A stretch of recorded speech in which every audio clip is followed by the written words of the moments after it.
Good morning, class. It is Monday, September 5th, Labor Day. Happy Labor Day. This video will serve as a review of week one, as well as some updates about week one and an overview of week two. My intention is to upload these videos either on Sunday or Monday morning. And so today, because of the holiday, it's a little bit, it's a little bit delayed as far as being this morning as opposed to Sunday. But expect my videos to be either on Sunday or Monday. If there is, for whatever reason, a concern with that, I will let you know via the forum as soon as possible. So the first thing I want to go over is the grading. You will see, let me go back here.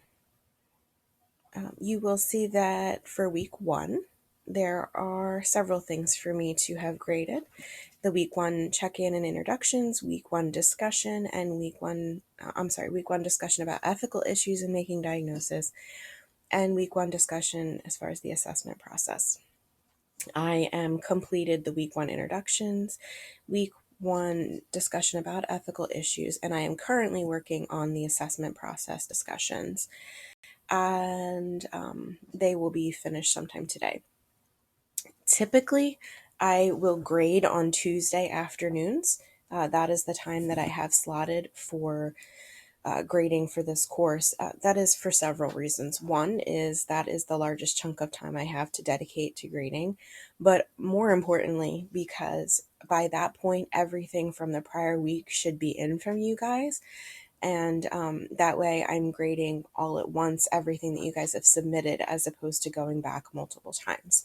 So what that means for you on your end is that either by Tuesday afternoon or Tuesday evening, you will be able to see the grades from the prior week. Again, if there is a delay with that for any reason, I will let you guys know. Additionally, what you will see is the groups that you signed up for in the condition presentation have been assigned. So you should be able to see what group you are a part of and who your dyad partner is. And I believe the best way to be able to check that out on your end is to go into the dashboard and go into the course. And I don't know what it looks like on your guys' end. I actually am not able to see from that way, but you're either going to be able to see it here as far as users and groups, or it will kind of pop up for you as an announcement when you open up the course. I don't know if you guys saw this in the beginning, but right here, usually it'll say something to the effect of, a group assignment or something like that. So if it doesn't occur that way or you're not able to find it, just let me know. Like I said, I'm not able to see what it looks like on your guys' end, but you should get an indication about who your dyad partner is. And as you will see as we go through week two, you're going to need that information for week three's discussion. I think that's everything I had to tell you. Grade updates, posted groups. Oh, and another thing I wanted to make sure that you saw is, especially for these beginning weeks, I like to give comments about and feedback about your posts. You're always going to get comments and feedbacks about your assignments, but in the beginning, I give you comments and feedback about your discussion posts because I want you to know if you're on the right track, what I especially liked about your posts, and things that you can improve on. That isn't going to be the case for mid to later weeks, as you can imagine, it gets kind of time consuming. But in the beginning, I do want to give you that extra bit of information. I just want to make sure that you're seeing those comments. So what my hope is that when you are looking at your grade for your discussion post, you're going to be able to see my comments. If that is not the case, can you just shoot me an email and let me know? Because I want to make sure that you're seeing those comments. All right, now we're going to move on to week two. So week two is biography as assessment and substance-related disorders. So I'm a little bit partial to this course material in week 2 because, as you will notice in here, there's Danny's biographical timeline. And for those of you interested in the DD-IDD population, this will become especially useful for you. But actually, to be completely honest, I've used this with countless clients in my private practice because I learned directly from Dr. Beth Burrell, who is brilliant. And she is the one who brought this information to me at Widener. I don't know that she is initially the one who created the biographical timeline, but she is the one who has instituted it for use with the DD-IDD population. So this, I think, will be extremely valuable to you guys in practice. So let's first go into the objectives, readings, and media. So this week, you're going to be learning about the assessment through biographical timeline process. You will apply the knowledge of the biographical timeline by developing questions to aid in assessment, and you'll learn about substance-related disorders and reflect on practice implications. Your week 2 readings are as follows, and I want to just bring a special attention to Dr. Beth Burrell's article here, Learning from a Person's Biography and Introduction to the Biographical Timeline Process. That's going to be really, really important for you. Obviously, all the readings are important, but this is really, really helpful. And you'll actually be able to gain a lot of insight into the biographical timeline process. Really, really fascinating. So these readings up here, the week 2 readings, are mandatory readings. Down here, the additional readings is choosing one substance-related disorder article to read for discussion. So you would choose one of these about children, adolescents, adults, or older adults. Read one of them for discussion. As far as the week 2 videos, we are going to be learning about fetal alcohol syndrome. You're going to watch either option 1 or option 2. Please don't think you have to watch both. You're going to spend about an hour watching videos of your choice from the National Fetal Alcohol Society videos and the playlist of fetal alcohol videos on YouTube, or the fetal alcohol spectrum disorder video, both about an hour in length. Those are the objectives, readings, and media for this week. As far as your discussions this week are concerned, your first discussion is the biographical timeline. After reviewing Danny's timeline, post your own analysis of his situation. Do you agree with his diagnosis? How do you think it helps? And how could it hurt a person to have a mental health diagnosis? That's going to be your initial prompt. Remember, that's due by Thursday at 11:59 p.m. Your response prompts to 2 classmates who have not yet had responses are due between Friday and Sunday.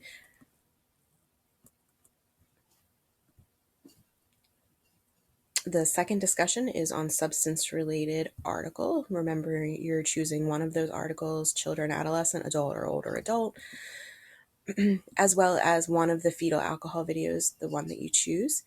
You're going to state which article, citing the first author's last name you read and the fetal alcohol video that you watched. Make sure you're using APA format. And describe what you thought were 3 main points that you learned by reading the article and watching the videos, and discuss practice implications of your learning. That's going to be in your initial post due by Thursday. Your response post, responding to 2 classmates who don't have responses, are due by between Friday and Sunday. And your assignments for this week. You are going to have a dyad conversation on diagnostic systems. After you complete this week's readings from the DSM and Dr. Fakhnu's video on assessment, you're going to get together with your dyad partner and answer the following questions. What are the advantages and disadvantages of using a diagnostic system such as the DSM-5? And what kind of diagnostic framework, how you organize your diagnostic process, do you or would you use? So this is to help in 2 ways. It's to help you start thinking about the different aspects of diagnosis.